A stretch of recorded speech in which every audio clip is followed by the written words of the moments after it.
নমস্কার দর্শক বন্ধু, আমি জ্যোতিষ বরুণ আচার্য।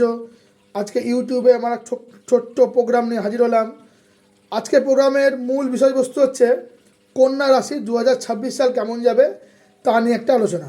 তো মন দিয়ে ভালো করে শুনুন, যারা কন্যা রাশি তারা ভালো করে শুনুন। প্রথমে বলবো, যেসব জাতক জাতিকাদের কন্যা রাশি তাদের কিন্তু এবছর খুব একটা ভালো যাবে না, মধ্যম যাবে। প্রথমে হচ্ছে যারা জাতক জাতিকা আছে, যারা কন্যা রাশির, তাদের কিন্তু নিজের মানুষদের সাথে ভুল বোঝাবুঝি হবে। কি বললাম? কন্যা রাশির জাতক জাতিকা যারা আছেন তাদের কিন্তু নিজের মানুষদের সাথে বা চেনা পরিচিতির মধ্যে কিন্তু ভুল বোঝাবুঝি হবে। 2 নম্বর কি, পুরনো কোনো ব্যাধি বা রোগ মাথা চাড়া দিতে পারে। পুরনো কোনো ব্যাধি বা রোগ মাথা চাড়া দিতে পারে। 3 নম্বর, জীবনে কোনো আগের যে আপনাদের প্রেম ছিল, অর্থাৎ পুরনো প্রেম জীবনে ফিরে আসতে পারে। 4 নম্বর, ভ্রমণের যোগ রয়েছে।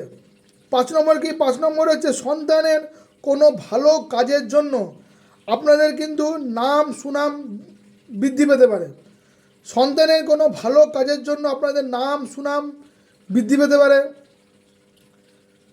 6 নম্বর, যারা অবিবাহিত আছেন, যারা অনেক দিন ধরে বিবাহের চেষ্টা করেও বিবাহ হচ্ছে না, তাদের কিন্তু একটা বিবাহের যোগ রয়েছে।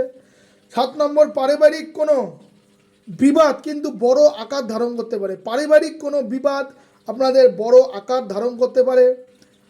আর 8 নম্বর কি, ব্যবসায়ীদের জন্য এবছরটা মোটের উপর শুভ। আর যারা অনেক দিন ধরে ভাবছেন যে আপনাদের অনেক শত্রু, কিন্তু অনেক চেষ্টা করেও শত্রুকে আপনারা কিছুতেই বসে আনতে পারেননি, তাদের জন্য এবছরটা আমি বলবো খুব ভালো। মানে কি, যারা কন্যা রাশির জাতক জাতিকা আছেন তাদের জীবন থেকে অনেকটা শত্রুতা কমবে এবছর। যারা এতদিন শত্রুতা আপনাদের সঙ্গে করছিল তাদের কিন্তু শত্রুতা কিছুটা হলেও কমবে। এই ছিল কন্যা রাশির 2026 সাল কেমন যাবে তার একটা আলোচনা। যারা কন্যা রাশির জাতক জাতিকা আছেন তারা এই প্রোগ্রামটা ভালো করে শুনবেন এবং এবছরটা খুব ভালো থাকার চেষ্টা করবেন।